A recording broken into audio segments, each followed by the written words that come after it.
আব্দুল্লাহ ইবনে যায়েদ ইবনে আব্দুর রাব্বি ওনার বাগানে কাজ করতেছিলেন।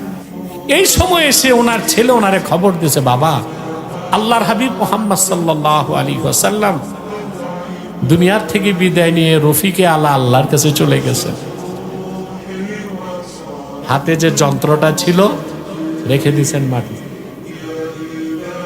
আর দুই হাত তুলে আল্লাহর কাছে বললেন, আল্লাহুম্মা আযহিব বসরি হাত্তা লা আরা বা'দা হাবিবি মুহাম্মদ সাল্লাল্লাহু আলাইহি ওয়াসাল্লাম আহাদান ফাকুফা বসরু।